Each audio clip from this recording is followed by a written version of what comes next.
like oceans deep and wide, washes over me, a never-ending tide. Your mercy like the morning sun so bright. Sige lang po, you just can go ahead and greet one another, okay?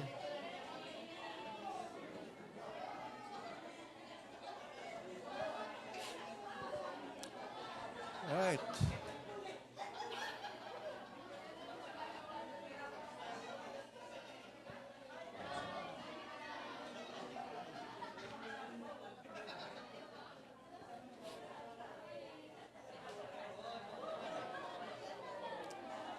All right. Sige lang po, take time to greet each one.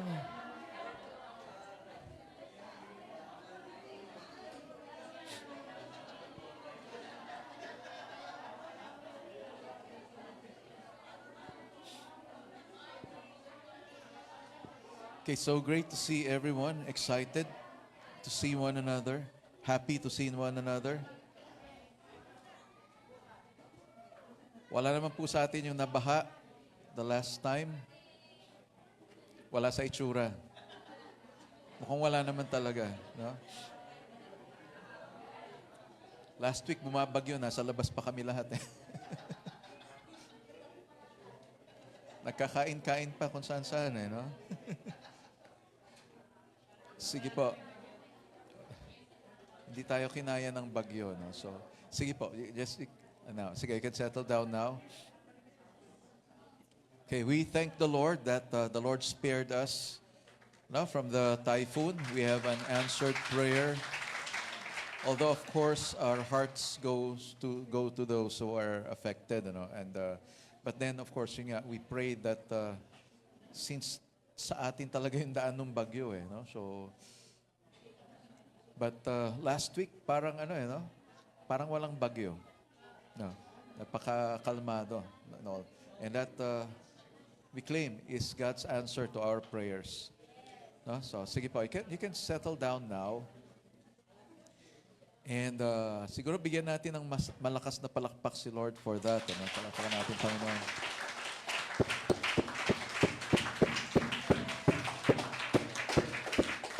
Yes, Lord. Thank you. Thank you, Lord. All right, so did you enjoy our time of worship a while ago? Sarap mag-worship sa Lord, no? And yun talaga yung sinasabi ko nga. And the good thing is, marami na sa atin ang nandito ngayon during the time of worship.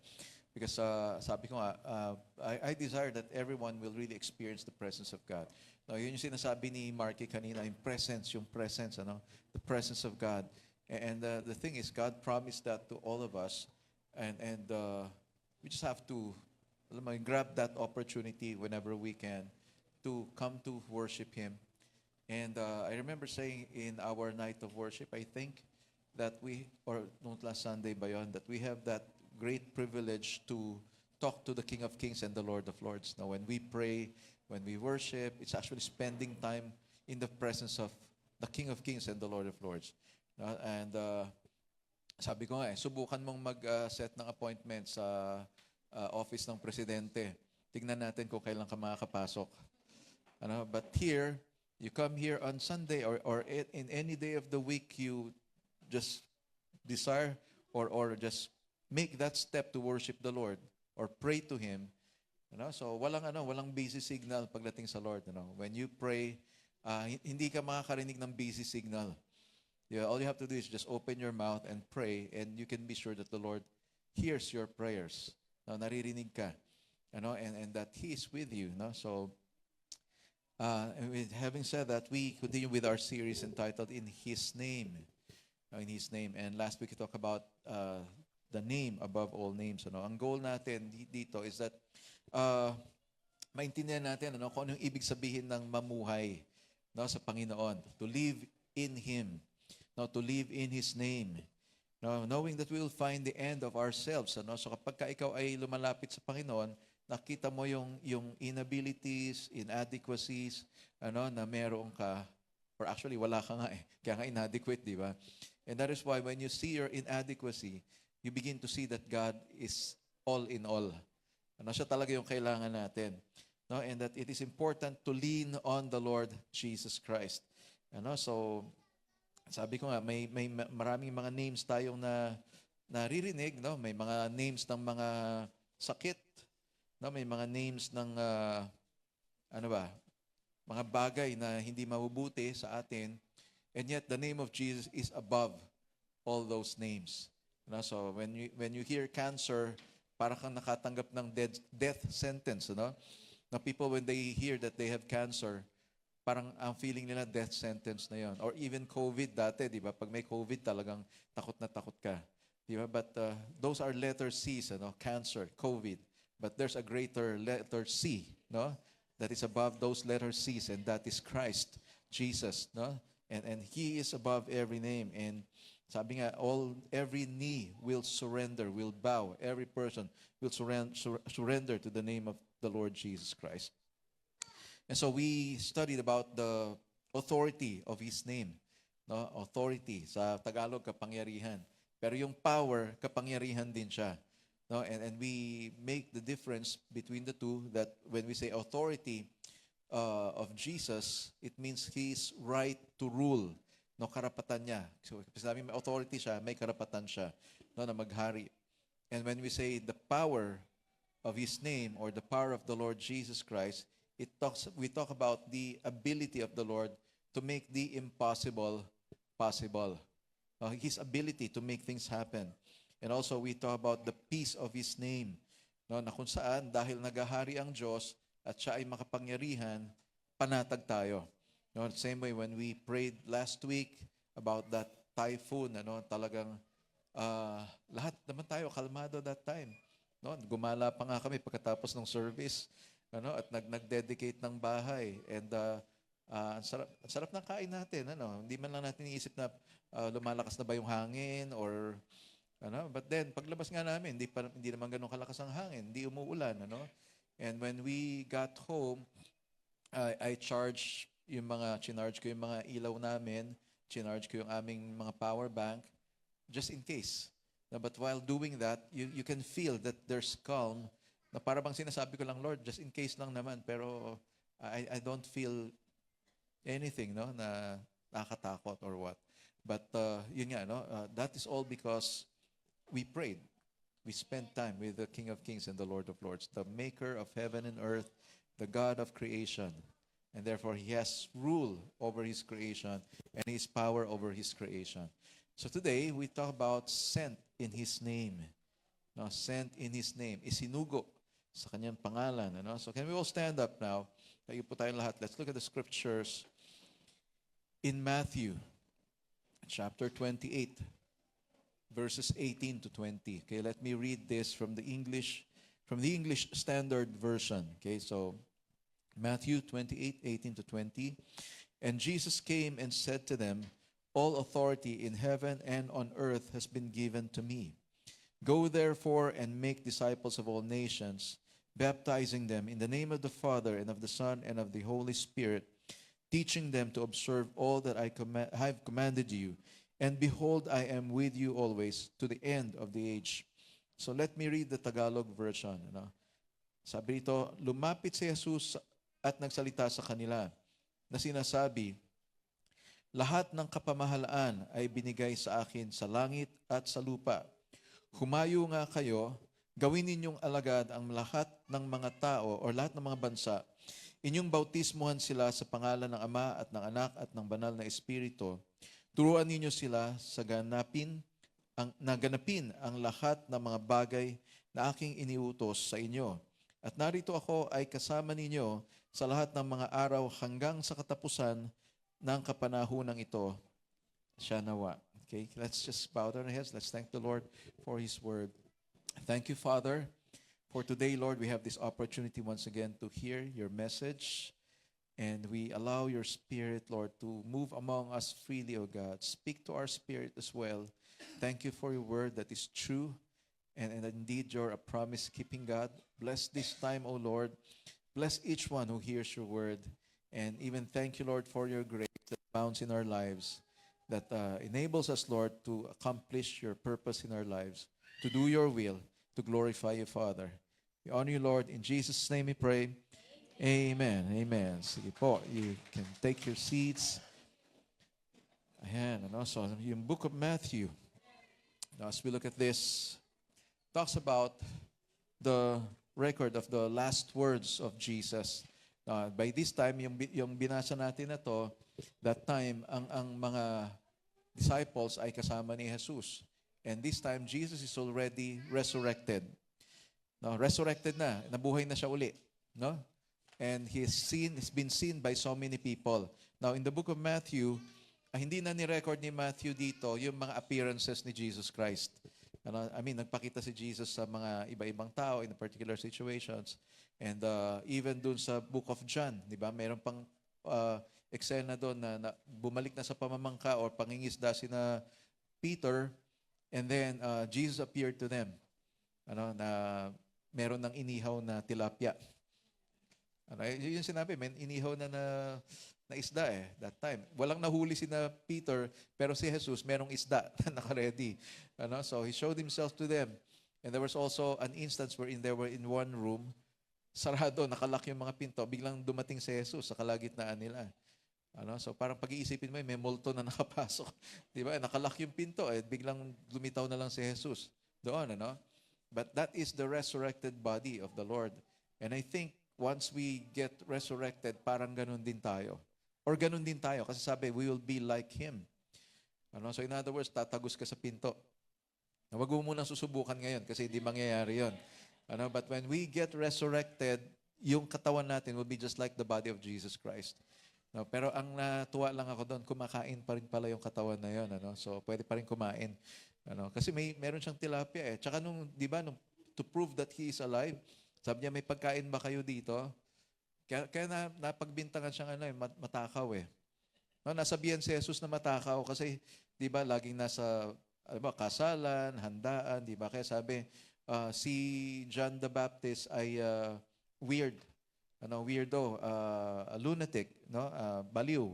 Kasi ang kinakain lang ni John the Baptist ay locust and honey. Tapos yung bihis niya ay mga damit gawa sa balat ng hayop.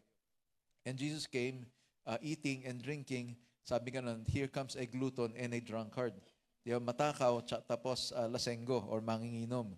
Yun yung pangalan ni Jesus do sa mga tao na yun. And yet, you see, when Jesus spends time with people, makikita mo na merong pagkain. And that's why when we eat together, there's something about it. Kaya mahilig din tayong kumain dito . Because when we eat, it's like we are all calm, we're all enjoying one another's presence, and while we're enjoying the food, we're enjoying the presence of everyone. So yun yung point doon. And Jesus here is portrayed fulfilling the promise, the prophecies. Yun yung ginawa ni Matthew. Ang goal ni Matthew is pakilala si Jesus bilang Panginoon at siya yung pinangakong tagapagligtas. He is the promised Messiah. Now, sabi nga, a person's last words are important. And usually, those last words are fulfilled. Talagang ginagawa. And I remember meron kami napuntahan na burol sa Manila. And then, sabi nung mga anak, dadalhin din namin siya sa Bulacan, sa Paumbong. Tapos ibuburol din doon sa bahay namin doon kasi mga kapitbahay doon. And the thing is, sabi nung nanay, ay pag namatay ako, dalhin niyo uli ako doon at doon niyo ako ililibing. So that was the last words of the mother. And those children were bound to fulfill the mother's wish. Diba? Kasi huling habilin na yun . Hindi mo pa ba gagawin? Diba? To honor, actually to honor yun, kaya gagawin mo. Hindi dahil natakot ka, baka multuhin ka pag di mo sinunod. Diba? Huy, bakit hindi mo sunod yung sinabi ko? Diba sabi ko sa'yo, diba, mga ganon. It's not that, but we want to honor the person who said that. Yun yung kanyang mga huling sinabi. That's why we honor that. Now here, Jesus was saying his last words to his disciples. Yun yung sinasabi niya na, all authority has been given to me, and now go. Therefore, diba? Therefore go and make disciples. When you say therefore, it's a conclusion.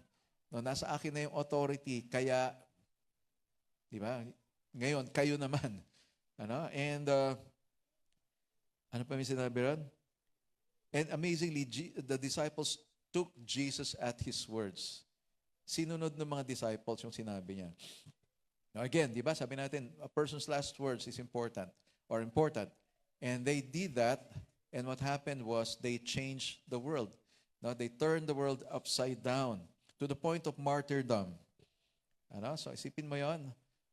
Tapos sasabihin nila ngayon, ang gospel daw ay hindi naman talaga totoo. The Bible is not true. It contains myth. And dahil sulat lang ng tao, hindi mo dapat paniwalaan. Ano? So mga storya lang daw yan. No, and yet, the gospel is continually spreading. Pero sa panahon ngayon, mas mahirap yung pag-share ng gospel. Because matindi yung challenge wherein people would say, paano mo mapuprove sa akin na totoo ngang namatay si Kristo at muli siyang nabuhay? No, one student even come to the point of saying, show me the medical records of Jesus and I will believe you. Ano, sabi naman ng preacher, that is so easy to say because there's no medical records during those times. Di ba? So, madali lang hindi maniwala kasi wala naman ako may puproduce na medical records. But the thing is, there is history written by people who are not even Christians that attest that there was a man named Jesus who was crucified and in 3 days rose again. No? Kaya nga doon sa Jerusalem, merong mag-asawang nagtutour, biglang namatay yung babae.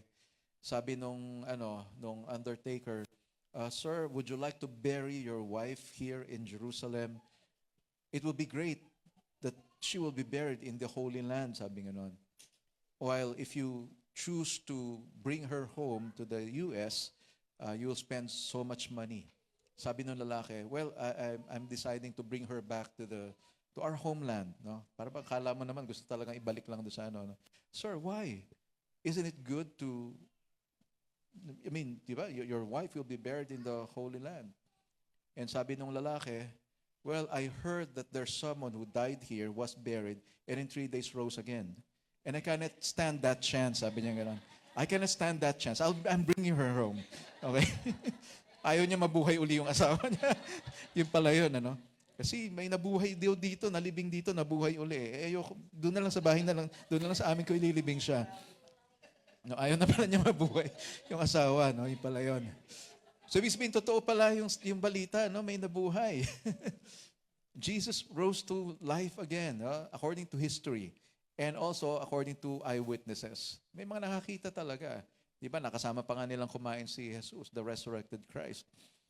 And according to the story, there are 500 people who saw Him ascend to heaven. Nung umakyat siya sa langit, hindi lang 12 disciples ang nakasama niya. There were 500 people who were seeing Him rise to heaven. Paakyat siya. And nowadays, some people would say, nag-hallucinate lang yung mga tao na yon. All 500 hallucinating. Kaya nga sabi ng science, that's even a greater miracle. Na yung 500 katao nag-hallucinate ng sabay-sabay, tapos iisa nakikita. Di ba? And you see, yung mga taong dinidisprove yung gospel, nakakatawa lang talaga sila. No? Because sometimes, out of this world na rin yung kanilang mga reasoning. And the thing is, there were witnesses. And these witnesses were willing to die. Yun pa yung isang proof kung bakit totoo yung gospel. Bakit totoo yung sinasabing resurrection of the Lord Jesus Christ. Why? I mean, where will you see somebody who's willing to die for a lie? No, handang mamatay para sa isang kasinungalingan. Nakakita kayo na ba kayo ng taong ganon? Hanggang sa huli, dinidepensa niya yung isang kasinungalingan. No, dadalhin ko to hanggang sa hukay. Para sa akin ito ang totoo. When the whole time it is not true. Diba? Handa silang maparusahan. Handa silang mahirapan. Yung as in talaga, handa silang ma-torture. Diba? Hanggang sa punto na dapat sasabihin na nila na, sige, inaamin ko kasi nungalingan nga talaga ito. Hindi hanggang sa punto na talagang mamatay na sila, they never recant. They never denied what they have said. No, hindi nila pinili na i-give up na lang yung message for the sake of surviving. Bakit handa silang mamatay para doon? Ano, sabi nga rito, their obedience impacted the world up to now. No, and their passion for their mission was carried along through the lives of great men. No, kasi pag titingnan mo ngayon, there are great men and women who are still on the mission field. No, patuloy pa rin nilang ipinapakalat yung balita na si Jesus ay nabuhay muli. At dahil doon, may pag-asa tayo para sa buhay na walang hanggan. Una, yung kapatawaran ng kasalanan, and then buhay na walang hanggan.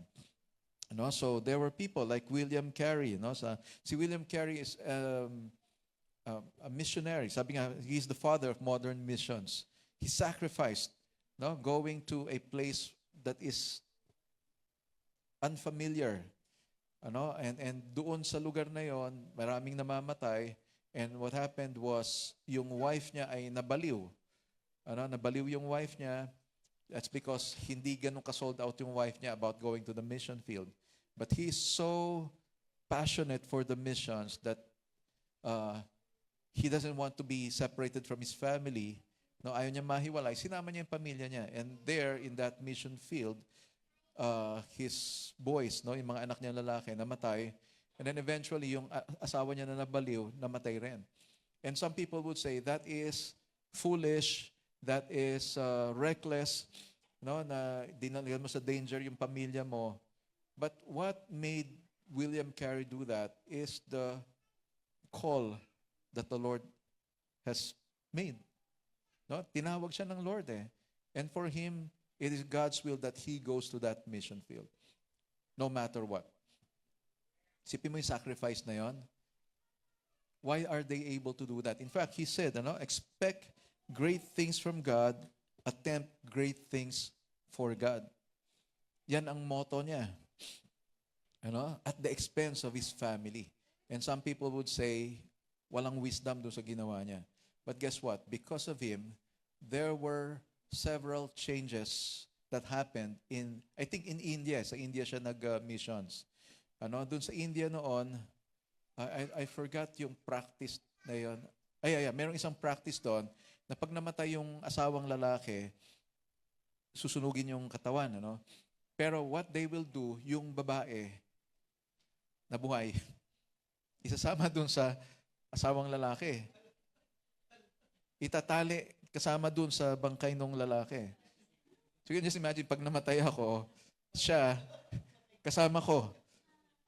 Susunugin ako, kasama siyang susunugin.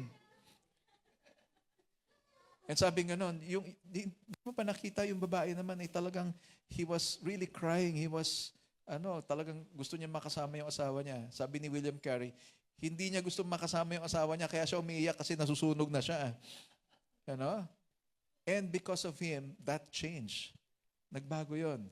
Meron pang isa I don't know, yung baby, tinapon ng nanay doon sa ilog. Tapos parang meron silang kasabihan ba yun or what? Or belief. Na I forgot kung kambal ba or what. Pinatapon yung isa doon sa ilog. Ang ginawa ni William Carey, kinuha niya yung baby, tapos binalik niya ron sa nanay. Ang ginawa ng nanay, tinapon uli doon sa ilog yung bata. And he worked so hard for that so that yung mga ganong practices sa India mawala. And he established a school in India. So very fruitful yung ministry niya. Although of course, na-sacrifice, namatay yung mga anak niya, namatay din yung asawa niya. But he's still so passionate in doing the work there. Because of him, there were many who were saved in India. So what would you say? Reckless ba yun? Sipin mo, pinabayaan mong mamatay yung asawa mo for the sake of your dream. Para sa kanya, mas malakas yung tawag ng Diyos. Well, choose for yourself. Kung sa atin sa panahon natin ngayon yan, hindi mangyayari yan. Ito pupunta dun. Daming namamatay dun. Diba? We want the comfort zone. Pero siya, he left his comfort zone. Why is that? Because he was sent by God. John Wesley, ang sabi ni John Wesley, give me 100 men who fear nothing but God and who hate nothing but sin and who know nothing but Jesus Christ and Him crucified, and I will shake the world. So John Wesley. So that's why napakalaki rin na naging ministry ni John Wesley. Simply 100 men who fear nothing but God and who hate nothing but sin, and who know nothing but Jesus Christ and Him crucified, and I will shake the world. Ito ay somehow naging inspiration ko to. Kasi sabi ko wala din naman akong alam talaga. When I was ministering, ang gusto ko lang mangyari is ma-share yung salita ng Diyos sa mga tao. But then of course there's those thoughts na hindi ka naman kasing galing nung isang speaker na yon, di ba? Tapos hindi ka ba natatakot? Ang dami mong taong kakausapin. Mahihain ka pa naman. Sino rito mga mahihain na kagaya ko? Ikaw? Mukha naman. So, sino pa yung mga mahihain? Mahihain. Ikaw? Ay, nako. Hindi ka panipaniwala. Well, sa akin, parang hindi rin kayo maniwala, pero sobrang mahihain ako dati. No? So, sa school, pag sinabing, I can recite, no? Pag may tinanong, nakasagot ako. Pero yung papuntahin ako sa harap, tapos pakakantahin ka, ay hindi ko gagawin yon. Kahit kailan, hanggang ngayon nga, hindi ko pa ginagawa. Ginawa ko lang yun nung kasal namin. Umiiyak siya. Parang sinasabi niya, tumigil ka na. Na parang ganon. Pero actually, kanina nagba-back up ako dun sa first song. Kasi medyo mataas sa anak ko yung kanta. So nagba-back up ako dun sa likod kanina. Dun sa first song. Kaya sabi ko sa'yo, kaya nagdatingan yung mga bagyo kasi yun yung ginagawa ko ngayon eh. Truth is, when I look at myself, wala naman akong kayang gawin talaga by myself. I was an honor student when I was young. Pero when I became a Christian, a born again, I realized lahat yun nangyari because of Christ. Yung talino na binigay ng Lord ay binigay niya. Sa Kanya galing yun eh. So in other words, hindi talaga ako yung magaling. Si Lord talaga yung magaling. And that's why it means I can do something for the advancement of His kingdom. Nawawala pala yung kahihiyan kapag ginagawa mo yung gawain ng Panginoon. There are times wherein you will minister to people who you do not know. Mga taong first time mo lang makikita. Pero dahil doon sa lakas ng tawag ng Diyos sa'yo, nawawala yung takot na yon, and you step into the unknown. Hindi mo alam kasi kung ano mangyari. And that's why, ang ganda nung sinabi dito ni John Wesley, yung isang tao or 100 men, na walang kinakatakutan kundi ang Diyos. Walang kinamumuhian kundi ang kasalanan, at walang ibang alam kundi si Kristo ay ipinako sa krus. And naging kaya, actually, it was Paul who said that, for I resolved to know nothing except Jesus Christ and Him crucified. Pinanghawakan ko yun.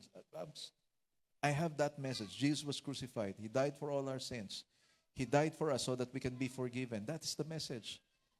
And if you receive Him, if you repent, if you surrender your life to Him, then you have eternity awaiting you.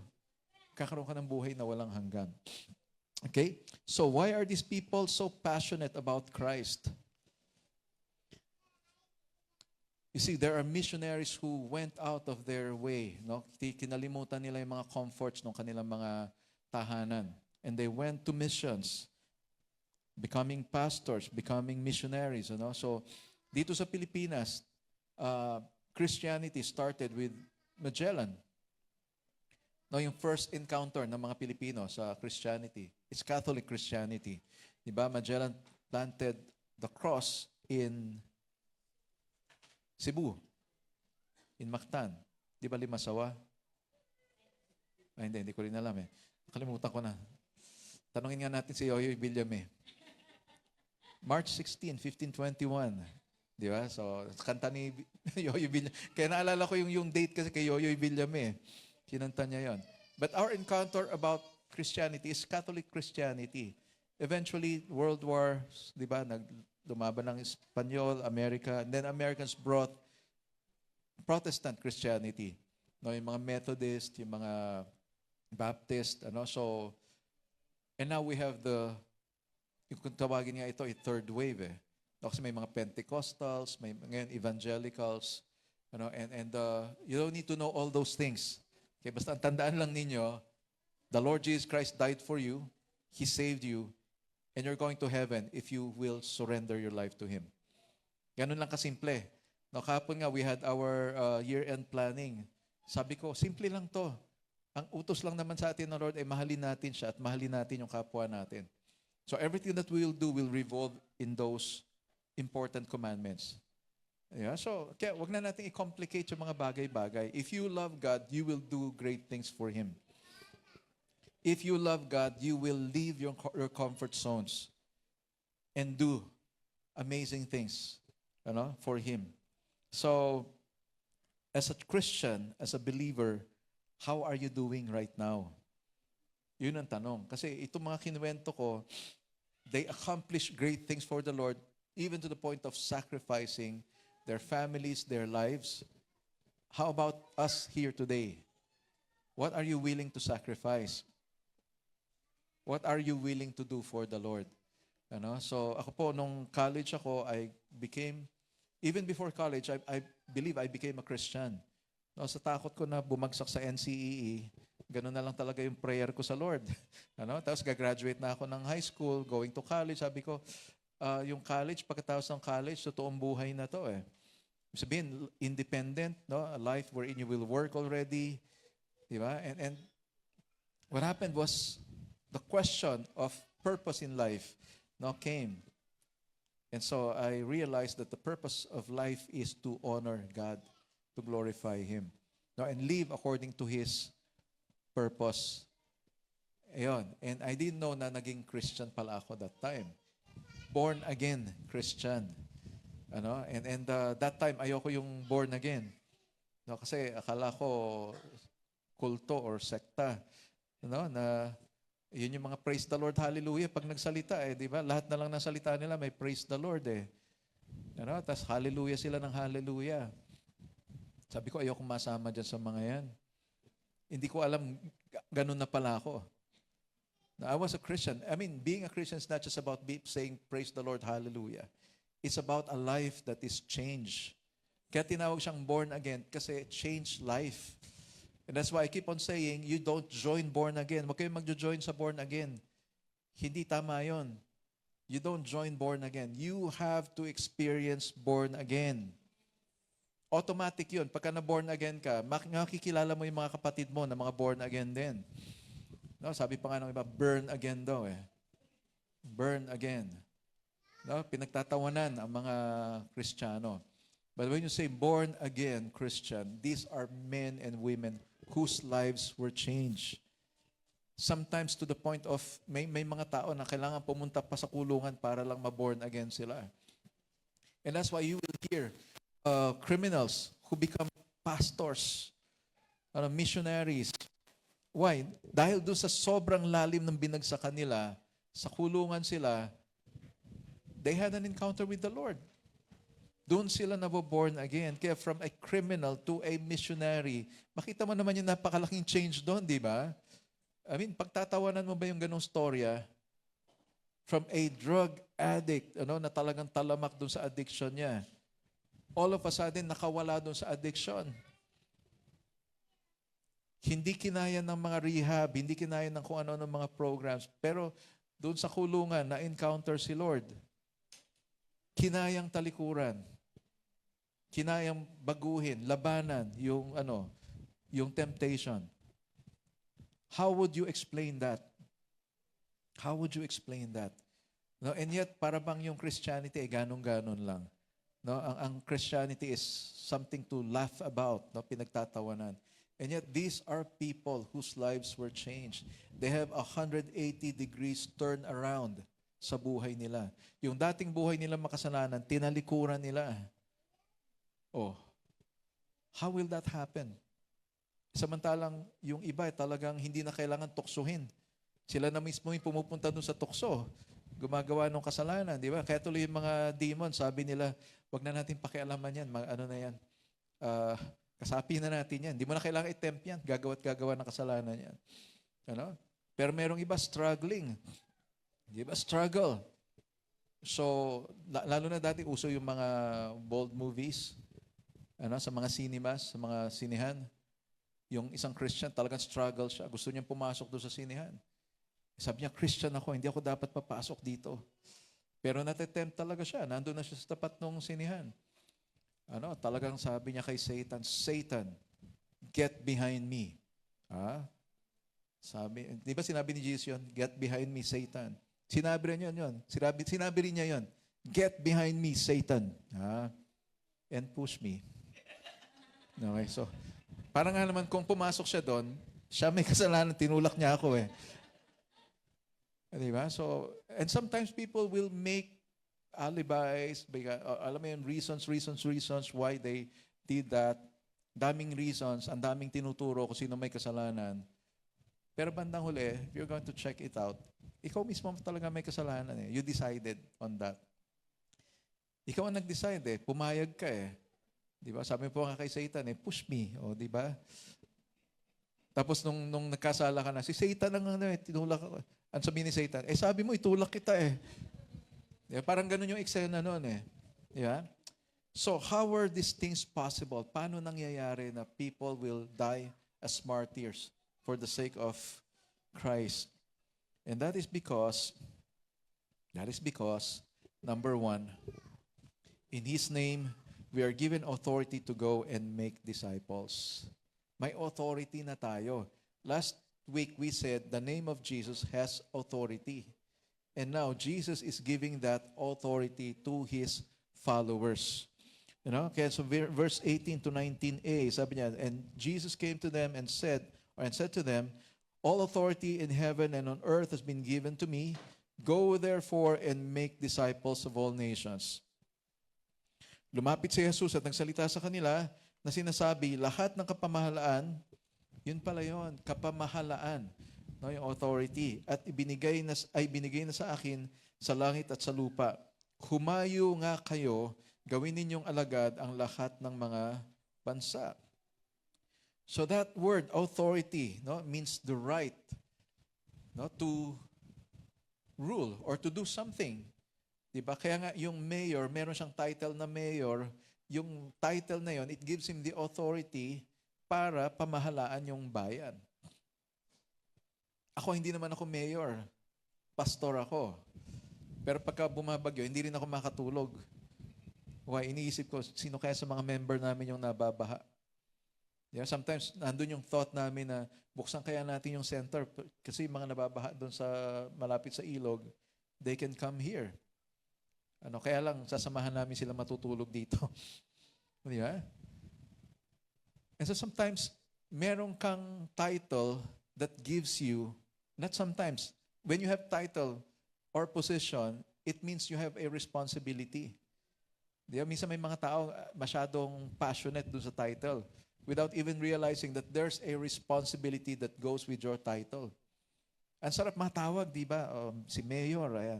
Yung kapatid ko nga, niloloko namin si Congressman na ang tawag namin sa kanya He works in yung sa City Hall sa Marikina and may picture siya na naka-uniform na siya. And yung mga kapatid ko, niloloko siya. Si Congressman dati mayor lang yan ngayon Congressman na siya ngayon. When you hear those titles, alam mo may authority Di ba? They have the authority over the flood. Hindi. Hindi. Sorry, erase pala. Walang authority. Meron pa ring flood hindi, erase lalo. Okay, sorry po. Okay, wala po akong gustong patamaan or what. Sorry. Nadulas lang. Pero when you have the title, you have an authority, right? Si Teacher Yvonne, yan, di ba? Si Ma'am Yvonne. Bakit tinatawag natin Ma'am Yvonne yan? That is a license. Ano ba yan? License. Ano yung nakalagay sa pangalan niya? LPT, di ba? Licensed Professional Teacher. May title siya. Nakasulat yun sa pangalan niya. Yvonne Safra. Tapos LPT. Di ba? Licensed Professional Teacher. Di ba? Rosario Reyes, MD, PhD. Alam niyo yung MD, PhD? Mukhang doktor, pero hindi doktor. Titles Ang gandang tingnan, di ba? MD, tas PhD, di ba? mukhang doktor pala, pero hindi doktor. Well, we are all engrossed with that, di ba?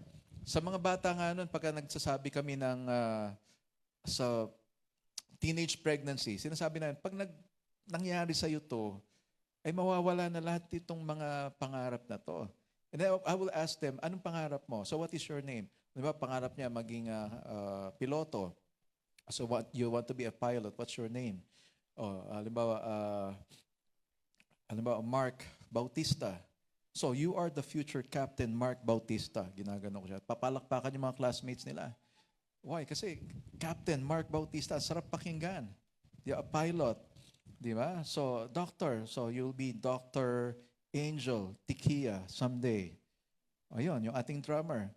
No, sa ngayon, SN. Di ba? Student nurse. Siya. Pag natapos niya yung nursing, RN muna. Tapos katatawid ng MD. Di ba? So you see, ngayon pa lang may title na siya. May susunod pa siyang title. Tapos may susunod pang title.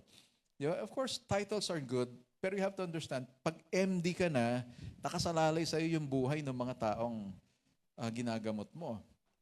Di ba? Masarap may title. Captain, Colonel, General. Kaya lang ang laki ng responsibility mo, the more na lumalaki yung title mo. And we have to understand that the Lord gave us authority hindi dahil doon sa may title siyang binigay sa atin, kundi siya yung may title. He is the King of Kings and the Lord of Lords. He has all authority over heaven and earth, and that authority is being passed on to us. Kaya yung mga tao hindi naniniwala kasi wala naman tayong title. All we do is simply go to the person, you know what, Jesus loves you. Who gave you the right to tell me Jesus loves me? Kailangan pa ba ng karapatan para sabihin sa iyo mahal ka ng Diyos? And sometimes people would even hate you for that. Sinasabi mo na nga mahal ka ng Diyos, tas galit pa sila. Diba? So Jesus has absolute authority. And take note of the word and all in His statements. Sabi niya, yung all statements niya doon sa binasa natin kanina, di ba? All authority in heaven and on earth has been given to me. So, all authority, all nations, all that I have commanded you, and all the days of your life. Di ba yung promise niya? Therefore, go and make disciples of all nations, baptizing them in the name of the Father, the Son, and the Holy Spirit, and teaching them to obey all that I have commanded you to do. And, ano sinabi pa ron? And I will be with you all the days of your life. Puro all. Diba? And when Jesus talks, He talks absolutes. He has authority because He has been risen. He has authority because of who He is. And that's why if you're connected to Him, related ka sa Kanya, yung authority na yun na ipapasa sa'yo. And that's why we keep on saying, we keep on telling people, we are not promoting religion here. But we are promoting a relationship with the living God. Kaya po kung nandito kayo, ang goal po natin dito is lumalim yung relasyon ninyo sa Panginoon. And the deeper you get with your relationship with God, the more that you experience His power and authority over your life. And the more that you understand that He has given you that authority to share the gospel to others. And also, Jesus has authority over the material world. He has authority over angels, over devils. Isa lang pala ang devil, no? Over the devil and demons. Ano pa? Over spiritual powers, principalities, dominions, thrones. Everyone, everything. The Lord has authority over all. And think about it. Nung sinabi ni Jesus, all authority has been given to me. Therefore, go. That's why number 2, in His name, we are commissioned to make disciples. Yung iba pag narinig yung salitang commission, ting! Kasi ang naintindihan nila, pag sinabing commission, pera yon. Pero dito, when you say commission, ibig sabihin nun, inatasan ka. Okay? Yung ibang tao, pag sinabi mong inaatasan kita na ganito, ang tanong nila, what's in it for me? Di ba yung tinatawag na WIIFM? Hindi radio station yon. Di ba? Usually people will ask that, WIIFM, what's in it for me? Ano naman mapapala ko dyan? Yeah? You invite them to church, WIIFM. Yeah? May Bible study. Invite ka namin sa Bible study, WIIFM. What's in it for me? Ano naman mapapala ko dyan? Pa-attend. Meron kaming wow fellowship on November 29. Ano yung wow? Ano nga ba yung wow? Women of Worth. Meron kaming Women of Worth fellowship. Again, WIIFM. Anong mapapala ko dyan? What's in it for me? Ano po yan? May raffle. May pagkain. Di ba? So, may party.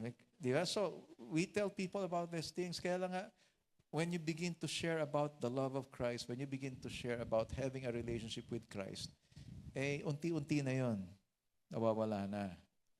And that is really saddening. Nakakalungkot lang. Even in our seminars with sa Population Commission, may mga seminars kami, ang pamagat ay katropa. Alam niyo yung katropa? Kalalakiang tapat sa responsibilidad at obligasyon sa pamilya. Pag narinig ng mga lalaki yun, ayoko dyan. Responsibilidad pala pinag-uusapan dyan. I mean, when in fact, if you're a man, then you are called to be responsible. You are supposed to be responsible. When you say you're responsible, you take responsibility over everything. Your actions, your words, your decisions. Diba? You take responsibility means inaako mo yung kung ano man magiging resulta ng decision mo. Diba? Whereas people who are irresponsible are people who keep on pointing fingers to other people. Diba? Kasi siya Kaya nagkaganito ako dahil meron kaming yung Father's Day celebration sa Manila. Yung pastor namin, inassign niya yung singer to sing a song to the fathers. And the girl chose the song, Because of You. Okay sana yan, because of you, my life has changed. Diba? Maganda sana yon. Kaso ang kinanta niya, because of you. Okay, tanya, nagtamahanan kayo. Kasi yung because of you na yon, naninisi yon. Dahil sa'yo, nagkaganito ang buhay ko. Tapos kinanta yon Father's Day. And I heard the song is about an irresponsible father. Song to a father pala talaga yon. Yung tatay niya, galit siya sa tatay niya, kaya ginawa niya yung kanta na yon. And matindi nito, habang kinakanta, pina-flash yung lyrics dun sa screen. Kaya nung una, ang ganda ng boses, ang galing ng pagkakanta. Nung tinitingnan namin yung lyrics, ay patay tayo dyan. Maraming magagalit sa atin dito And we stop it. I mean, pinatapos namin yung kanta. Yung sumunod na service, hindi na namin pinakanta. So, a responsible person will, take that, mali ako dyan. So, sorry, if you were affected. Kaya, again, kaya ko nakwento pala yun, yung katropa, mahirap magpapunta ng tao kung wala kang ibibigay.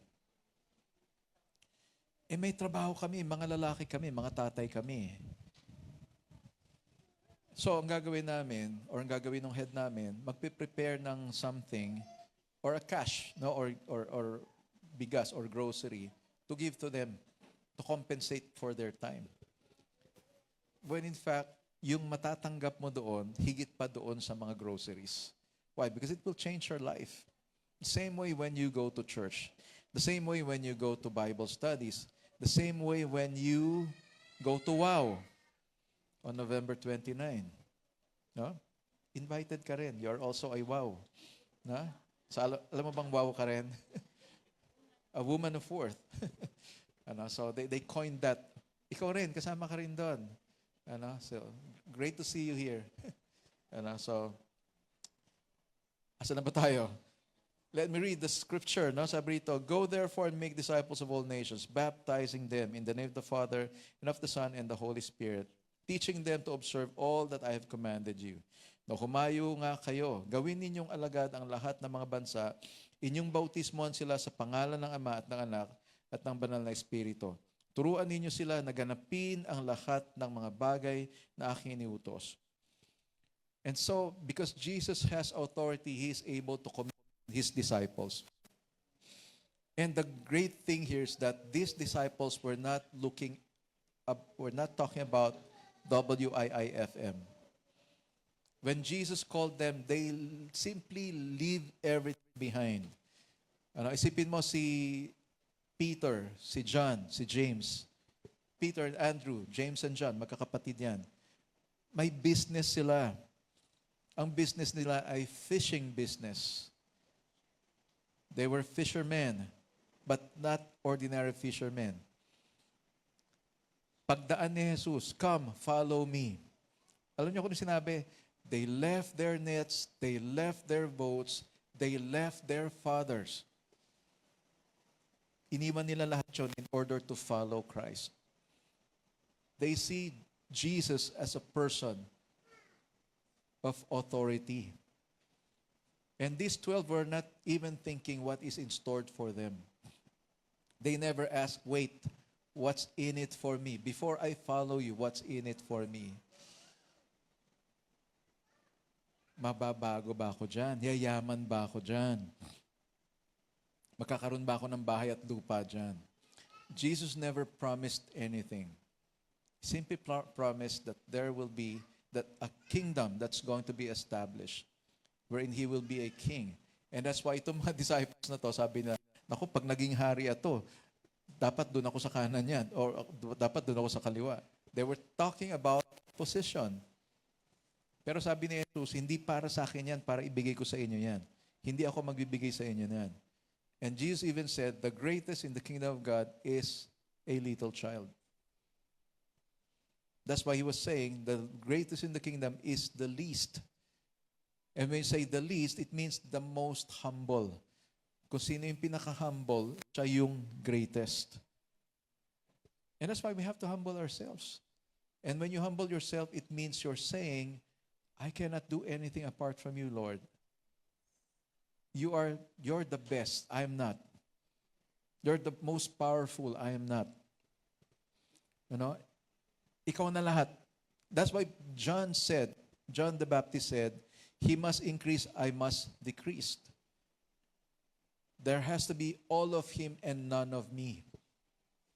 And that's why if God calls you, let there be all of Jesus in your life and none of you. Because if you do that, I tell you, your life will prosper. Hindi pera ang sinasabi ko. Kasi when you hear the word prosper, ay yayaman pala tayo dyan. Sige, dyan tayo. I remember may sumama sa akin sa church noon, kapitbahay namin. But the next Sunday, sumama uli siya. Tapos, malaman ko, alam mo kasi nung first time sinama mo ko, bumili ako ng lotto ticket, tapos nanalo ako. Kaya sumama uli ako sa iyo ngayon kasi baka manalo uli ako. Sabi ko, ginawang pampaswerte yung church. Hindi po ito tungkol do sa material gain. But there's so much more that we are offering every single one of you. And that is eternity of peace and joy and gladness and love. Or sinasabi mo, your peace and joy is good but I need cash. Yun ba yung sinasabi mo ngayon? I tell you, itong mga taong kinuwento ko sa inyo kanina, iniwan nila lahat. Wala silang idea kung ano magiging buhay nila doon sa pupuntahan nila. And all they know is that they are there to proclaim the word, the message of the Lord Jesus Christ. They wanted people to hear about the love of Christ. And so, what authority did Jesus have? He healed the sick. He healed the sick. He drive out demons. He even bring a dead person back to life. Yun lang naman ang ginawa ni Jesus. Yun lang naman yung kanyang authority at power na meron siya. And if you are a follower of Christ, that is available for you too. That authority and power that He has. Ang problema sa atin, pag sinabi, ay, demon possessed. Pastor, ikaw na lang. Demon possessed pala yan eh. Hindi, kaya nyo na yan. Kayo naman, Takot din pala yung pastor, I remember that. Nasa Manila kami, nasa MOA. Pauwi pa lang kami. Pastor, uwi ka na dito kasi may demon possessed.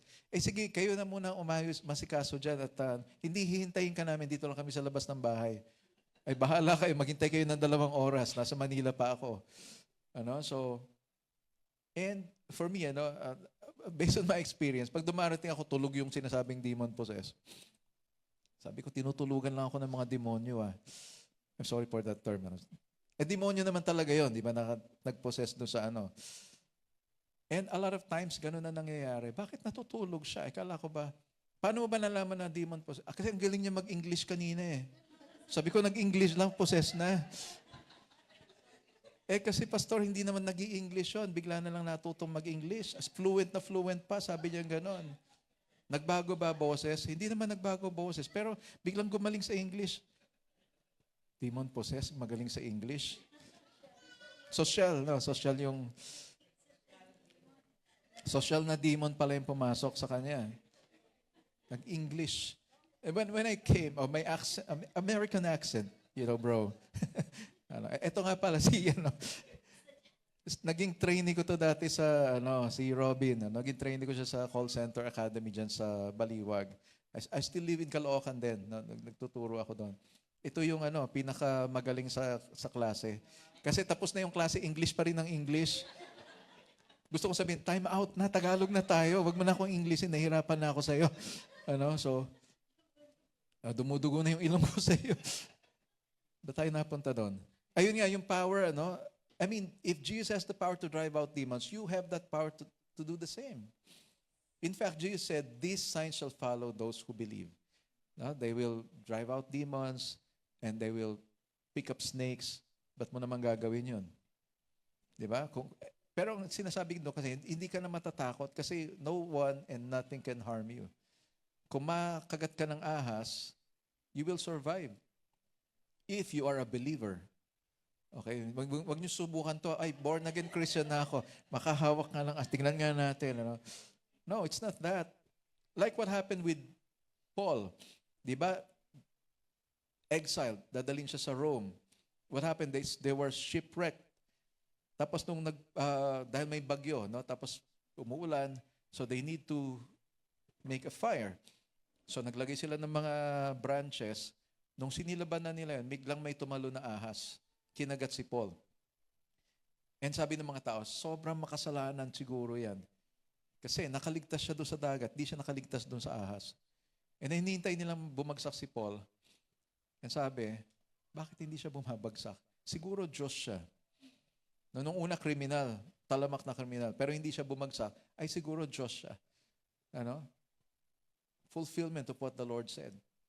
Even if you drink poison, meron din nangyaring ganon. O kung totoong sinasabi mo, inumin mo tong poison na to, will you take that? Of course not. Kasi mga mga bagay na, alam mo, sinet up, gusto kang patayin. Yung power ni Lord at work in your life. Gugulat yung tao sa'yo. Totoo yung sinasabi niya, pinainom ko ng lason, hindi siya namatay. Pero there are instances wherein, like a missionary, yung tribo ay head-hunting tribe. In other words, pinapatay nila yung mga hindi taga ron.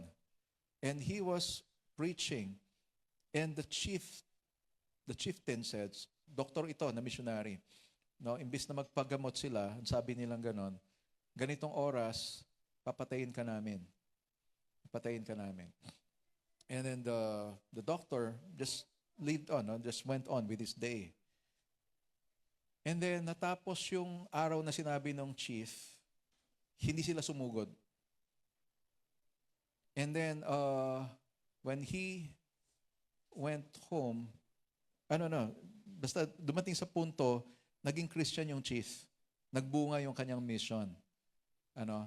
Tapos sabi nung sabi ng doctor, you said you're going to kill me on that particular night. Why did you not kill me? Sabi niya, nakita ka namin naliligo ka. Susugurin ka na dapat namin. Actually, gustong-gusto ka na talaga namin patayin. Kaya lang merong 28 na malalaking lalaki nakapalibot sa'yo. And so we cannot attack you, sabi niya gano'n. And that's why naborn again kami because of that. naborn again kami because of that. So this doctor went home for a while, nagbakasyon, and then nag-report siya doon sa church niya. So here's what happened. Yung chief nung tribe na yon, born again na, magpapastor na.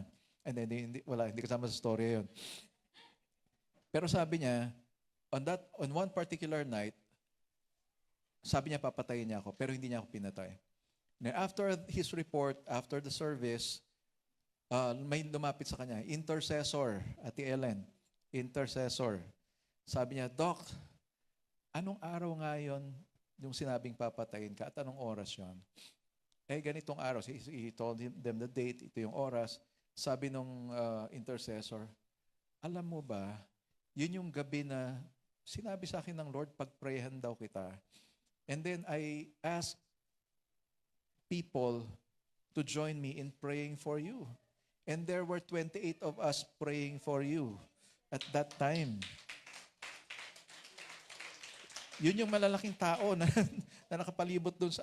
Imagine mo yun, miles and miles away, these people were praying for this doctor who was about to be killed. At itong 28 na to, parang nag-transport doon and lumitaw na malalaking, parang avatar. Yeah, parang avatar sila na hindi makalapit yung papatay doon sa doctor because of those intercessors. Sino nga yung mga intercessors natin? Ang head ng intercessory team natin, si Ate Ellen. Actually. Kaya challenge kay Ate Ellen yan eh. Sabi ko sa kanya, kayo po ang mag-sense kung ano po yung pagpe-pray natin. Kayo pong kakausap sa Lord at you ask God's wisdom, kung ano yung mga gagawin. And you see, that's the authority and power of the Lord given to every one of us. When you pray, you have authority to drive out demons. When you pray, the power of God works in your life. When you step out of your comfort zone to share the gospel to somebody, you have the power of God working in your life to change this other person's life. You have been commissioned to be a disciple maker. Ang totoo nga po niyan, tayo po, hindi naman tayo tinawag ng Lord para mag-attend lang ng church. Pero hindi ko po sinasabing huwag kayong umattend ng church. Okay? The point is, God is looking for disciples. People who will follow Him every step of the way, no matter what. Whether it be fair weather or bad weather, I'm going to church because I'm a follower of Christ. Whether it's embarrassing or it will be something that will turn out to be good, I'm going to share the gospel to this person. Kaya si Pam, namumuro na tong si Pam eh. Namumuro. Why? Kasi yung tiyaga niya, na pag-asikaso ng ating student center, she steps out in faith to talk to the students, table by table. And dumating sa punto, nagkaroon ng breakthrough, nakapag-share ng word. She was able to pray for these students. And there were students who agreed, sige po, magba-Bible study po tayo. So we're breaking through, we're breaking the ice over this student center. We're fighting for the lives of these students, these young people, this next generation. And that's why hindi po aksaya sa oras or aksaya sa effort or aksaya sa pera yung mga ginagawa natin. And sometimes people would say, mahal-mahal ng kuryente, nakabukas ang mga aircon, tapos nakatambay lang yung mga estudyante. Mga kaluluwa po kasi yun. Mas mahal po sa kuryente yung buhay ng isang estudyante. And that's why kung kinakailangan silang bigyan ng aircon para maging komportable sila rito at maging kampante sila sa mga tao rito, we'll do that. And I'm just happy to hear those statements that these young people would say. One time may nakasabay ako dyan sa may karinderya. Ate Malu, nandun si Ate Malu noon eh. May binibili ako. Tapos yung estudyante, umorder. Tapos ang in-order niya, puro taba. Sabi ko, sige lang, bata ka pa naman eh. Sabi ko sa kanyang gano'n. Biniro ko ba? Bata ka pa kasi, sige lang, ano yan? Okay lang yan, bata ka pa eh. Sabi ko gano'n. Sabi ko sa kanya, baka gusto nyo, doon nyo na lang kainin sa amin, doon sa student center. Yang ano na yan, yung mga in-order nyo, para mas comfortable kayo. Sabi nung isa, may aircon ba doon? Sabi ko, may aircon. Diyan, student center. Sabi nung isang kaklase, ay oo, nakapunta na ako dyan. May aircon nga dyan. Tsaka ang babait ng mga tao dyan. O, di ba? Eh, hindi naman tayo mabait lang dahil gusto natin makapunta sila rito. Mabait talaga tayo, di ba?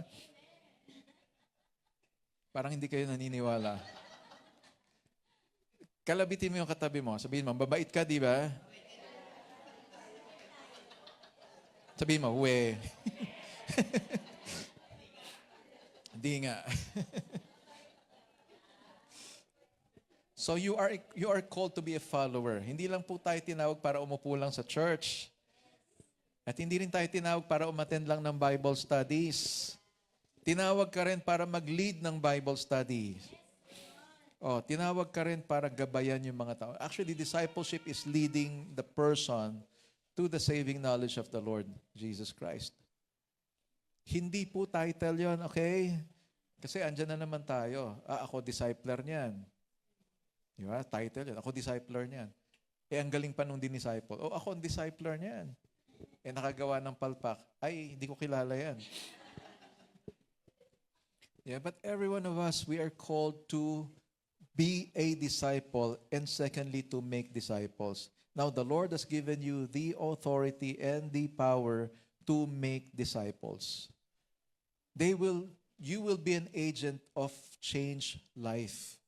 And that's why Jesus said, baptize them. No, kasi yung baptism is about a commitment that you're saying, I'm no longer coming back to that kind of life. Lagi ko sinasabi ito, pag nagpapabaptize yung tao, para bang sinusunog mo lahat ng tulay, pabalik doon sa dati mong buhay. Yun yung baptism. It means you are burying your old self. And as you rise up from the water, you're symbolizing the new life that you're going to tread on. So bagong buhay na. Kaya tinawag kang born again. Ibig sabihin, namatay yung dating ikaw, and kaya ka nagpapabaptize, inililibing mo na yung dating ikaw para mamuhay ka na ng may pagsunod kay Kristo. Okay? Number 3, in His name we are assured of His presence. That's why when we pray in Jesus' name, we're actually saying, the Lord is with us when we are praying. The Lord is listening. The Lord is just a prayer away. And when we pray in Jesus' name, we are actually invoking the authority of the Lord Jesus Christ. Para bang sinasabi ng Diyos Ama, bakit ko sasagutin yung prayer mo? Kasi po, yung Panginoong Jesus. Sige. That's why it's in Jesus' name. You come to God not in your own merit, not according to your own merit, but according to the merit that the Lord Jesus has for you. We are all unworthy. Kaya nga tinawag na grace ito eh. Just imagine. Lagi kong in-example ito eh. Yung pupunta ka nun sa opisina ng presidente ng bansa, hindi ka basta-basta makakapasok. Now, there was just that story, yung isang sundalo, na-discover niya na may sakit yung mother niya and he has to go home. Pero panahon ng giyera. So, sabi ng kanyang commanding officer, you go to the president and present your case. So, punta siya doon sa White House. Hindi siya makapasok kasi may importanteng meeting daw yung president, hindi pwedeng papasok. And time is running out. So, pumunta siya sa garden ng White House, and then po siya ron, napansin siya ng bata, sabi, bakit ang lungkot-lungkot mo? Bakit ang lungkot-lungkot mo? Kasi may sakit yung nanay ko, I have to go there, but before I can go to my mother, I have to tell the president about my situation, because I am a soldier, and I left the war to go to my mother. Sabi ng bata, okay, come, let's go. Hinawakan niya yung kamay ng sundalo, takbo sila, dala-dala ng bata yung sundalo, lumampas sila doon sa gwardya, hindi sila pinansin ng gwardya, lumampas sila doon sa secretary, hindi sila pinansin ng secretary. Maya-maya, yung bata, binuksan niya yung Oval Office. Pagtingin ni Abraham Lincoln, sabi niya, what is it, son? This soldier needs your help. Alam mo, parang ganun yung ginawa ni Kristo sa atin eh. You're depressed, you're worried, you have a problem, come with me. I'll bring you to the Father. And then the Father says, what is it, son? this person needs your help. This person needs your help. That's why when you pray in Jesus' name, that is what the Lord is doing for you. Yun ang ginagawa ng Panginoon sa'yo. Tumatayo ang Panginoong Jesus between you and God the Father. This man deserves your help, Father. And you will say, I'm not worthy of anything. I made you worthy. I spilled my blood for you. Binigay ko sa iyo lahat so that you can come to the Father. You have access to the Father because of the Lord Jesus Christ. Because of the name of the Lord Jesus Christ. So, yung scripture natin, sabi, behold, I am with you always to the end of the age. Narito ako ay kasama mo or kasama ninyo sa lahat ng mga araw hanggang sa katapusan ng kapanahunang ito. Shanawa. So when you say Shanawa, that means Amen. And that's why when we say something here, maririnig mo kami nagsasalita dyan, just like si Marky, may sinasabi siya, nag-amen kami ron sa baba. That means we are agreeing. We are saying Shanawa. The Lord is inviting us for a feast. Di ba? Amen. Shanawa. Di ba? And that's why when we pray, we also say, hey, Amen. Hindi Amen, Amen. Amen. So, kasi minsan pag nagpe-pray, kawawa naman yung nagpe-pray kasi parang walang nagre-respond dun sa prayer niya. It builds up the one who's praying when you say Amen. So, yes, Lord, Amen. Shanawa, yun yung ibig sabihin nun. And the thing is, when you say Shanawa, talaga namang siya na nga. Di ba? Yung mga naghahanap na mapapangasawa dyan, di ba? Nung una, Shanawa ka, Shanawa. Tapos ba nauli, ay, siya na nga. So, kaya mag-amen kayo pagka may nagpe-pray sa inyo. Diba? I declare that you there, you're going to meet your partner in life. Yung nandun sa sulok na yon, So, actually, pinamimigay na namin yan So, hindi, gusto na namin siya makahanap din nung Pero wag muna, kailangan ka pa namin dito Hindi, pag na-meet natin siya, kakausapin namin siya. May kondisyones ang church regarding this. So, kailangan sundin mo lahat itong kondisyones na to kasi a big blessing itong ibibigay namin sa'yo. So, ba't pa tayo napunta ron? You see, what the Lord is asking you to do is accomplished not because you are great, not because you are smart, not because you are powerful. What the Lord is asking you to do will be accomplished because He is with you. And that's what He promised. He promised that He will, in your circumstances in life, the Lord is simply telling you, andito lang ako. Isn't that encouraging? Diba? When you hear somebody tell you, alam mo, ang bigat ng pinagdadaanan mo, just remember, nandito lang ako. Diba? And sometimes we cry to God, Lord, ang hirap na nitong sitwasyon ko. And you know what the Lord's still saying to you? Andito lang ako. Andito lang ako. Hindi kita iniiwanan. Hindi kita pababayaan. Dito lang ako. And I believe that is enough reason for us to trust Him and to do His will regardless of our situation. Diba? Kasi minsan may mga tao, sama ng sitwasyon ko ngayon pass muna ako dyan sa Bible study. Pass muna ako dyan sa mga trainings na yan kasi mabigat yung sitwasyon ko ngayon But if you know the authority of the Lord Jesus, kung tutuusin, dapat talaga wala kang no choice. Wala kang choice dapat Because He is the King of Kings and the Lord of Lords. Siya yung tumatawag sa'yo. Hindi pwede yung wait lang. Hindi mo pwede doon Kung tutuusin, di ba? Sa mga nanay, anak, gawin mo nga ito. Wait lang. Pag si Lord na nagsabi, gawin mo to, anak. Gawin mo to, anak. Hindi pwede sabihin, wait lang, Lord. Dapat kasi hindi ganon. If the Lord tells you to do something, you have to do it because He is the King of Kings and the Lord of Lords. Ang problem lang kasi hindi natin nakikita ang Panginoon. Kaya kahit sinabi niyang, itong gawin mo, saka na yan, Lord. Hindi ko pa kaya. Hindi pa ako. I hear people say this, hindi pa ako handa. Ang tanong ko, kailan ka magiging handa? I just would like to share with you, meron sinabi rito si Hudson Taylor God's work done in God's way will receive God's supplies or supply. Ibig sabihin, kung may pinapagawa ang Lord sa'yo, isusupply niya sa'yo kung anong kailangan mo para magawa mo kung anong pinapagawa niya. God is not unfair. No, hindi niya sinabi sa'yo, sige, gawin mo yan. Basta siguruhin mo lang magawa mo yan, tapos mag-report ka sa akin. Paano ko gagawin to, Lord? Bahala ka dyan. Hindi naman. Si Maricel. Si Maricel ang head ng ating ushering ngayon. So, pag may pinagawa si Maricel, hindi niya sasabihin, bahala ka dyan. Si Lord ganun din. Now, when the Lord tells you, gawin mo to, hindi sasabihin ni Lord sa'yo, bahala ka dyan.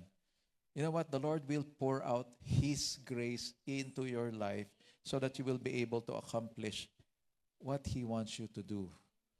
Kung anong gusto niya ipagawa sa'yo. That's why you can never point your finger to God. Lord, ang hirap-hirap naman ng pinapagawa mo eh. Hindi ko naman kaya yan eh. Alam mo, sagot ng Lord sa'yo, alam ko, hindi mo kaya. Pero gawin mo pa rin. Why? Because I'll be with you. Kasama mo akong gagawin yan. So gawin mo lang. Gawin mo lang talaga. You just step out in faith. And I tell you, the Lord will just pour out His grace over your life. In closing, I'd like to read this song. I'm going to read a song. I cannot sing it. Hindi ko po alam ang tono. Okay, hindi ko pa naririnig tong kantang to. Kaya babasahin ko na lang. Okay, kahit naman alam ko yung tono, hindi ko kakantahin. Okay, so just bear with me. Title is To Be Used of God. To be used of God. Are you willing to be used of God? Salamat po doon sa ilan. Bahala kayo ba? Are you willing to be used by God? Let me read. This is by Audrey Meyer. Sabi niya, To Be Used of God by Audrey Meyer. I've a yearning in my heart that cannot be denied. It's a longing that has never yet been satisfied. I want the whole world to know the one who loves them so. Life, like a flame, it's burning deep inside. Kuha niyo? Like a flame, it's burning deep inside. Refrain. Now, to be used of God, kasi kanta nga siya kaya may refrain. Now, to be used of God, to speak, to sing, to pray, to be used of God, to show someone the way. I long so much to feel the touch of His consuming fire. To be used of God is my desire. When I think about the shortness of my earthly years, I remember all the wasted days, the wasted tears. I long to preach the word to those who've never heard of the one who can dispel all fears. Is that your desire in your heart today? If we are to live in His name, you have to understand, He is calling you, He is sending you. And how do you feel about that? Tinatawag pala ako ng Diyos. Isinusugo pala ako ng Diyos. So what will be your response? Will you be just like this song says, to be used of God?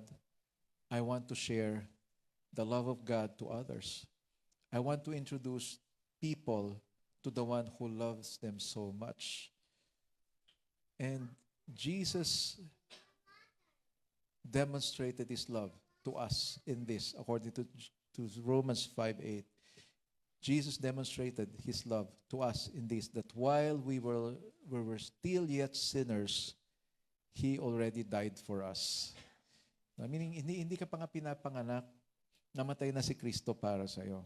Hindi ka pa man pinapanganak, bago mo pa man nagawa yung unang kasalanan mo, minamahal ka na ng Diyos at pinatawad ka na ng Diyos.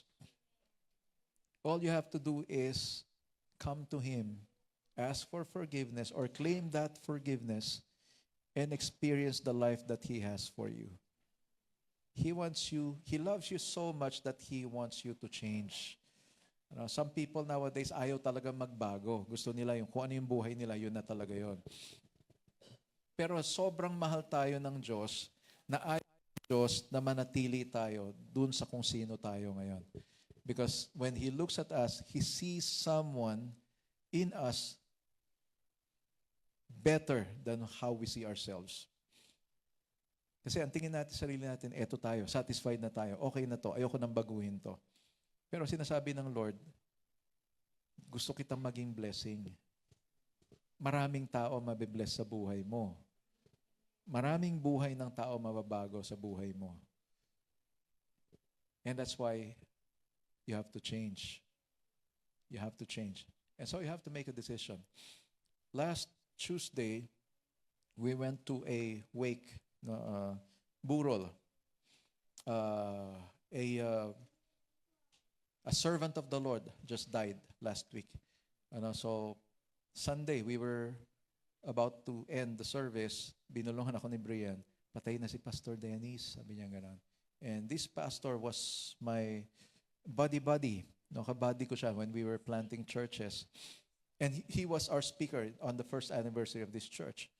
And when we went there, hindi po malungkot yung burol. Tawanan kami ng tawanan. Joker itong pastor na to. And sabi nga nila, tignan mo. Doon sa kanyang kabaong, parang nangingiti. Parang meron pa siyang joke na gustong sabihin ba? Na hindi niya na nasabi kasi namatay na siya. And he died in a prayer meeting. Baka sabihin, hindi na ako attend ng prayer meeting. Hindi po. He died doing what he does best. It was a glorious death. Namatay siya na ginagawa niya kung ano yung pinapagawa ng Lord sa kanya. Hindi ko natatanungin kung gusto niyo yun. Pero what I'm trying to say is he died doing what he does best. Sa prayer, he shared the word. Pagbaba niya ng stage, he collapsed. And he died. And when we were there, talagang naging totoo sa akin yung sinabi na glorious is the death of the servant of God. Because you know what? Even in his death, he was able to minister to people. Merong isang kaming kasamahan noon sa church, sister in the Lord.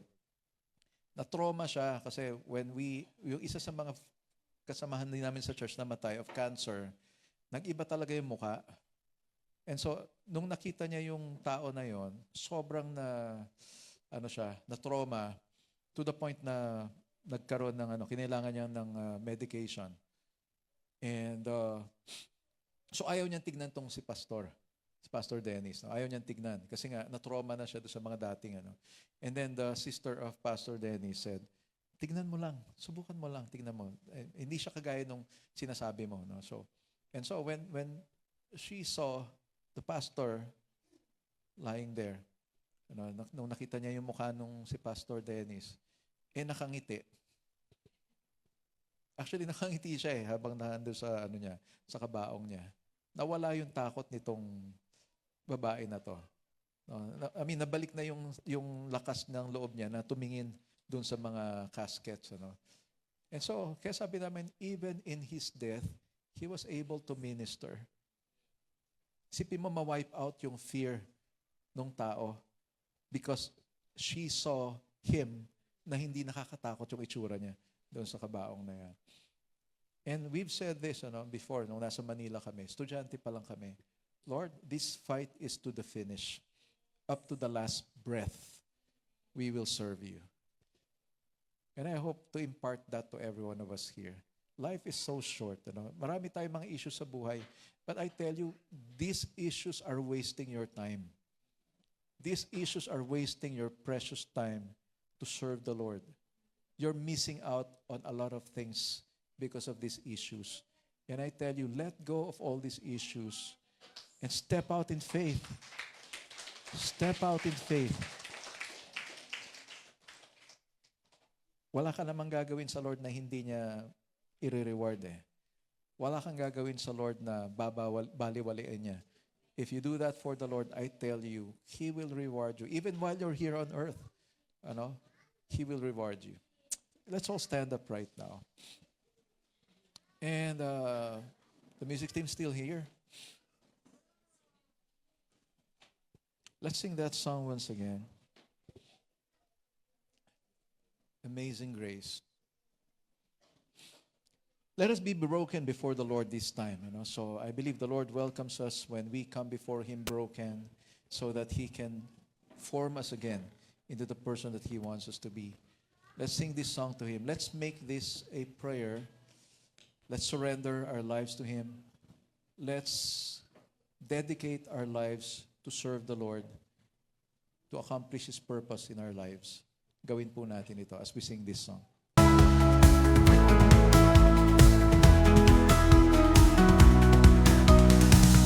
In the wonders of creation, your majesty revealed. Mountains high, valleys low, your power unconcealed. From the stars that paint the night to the sparrows in flight, every detail crafted by your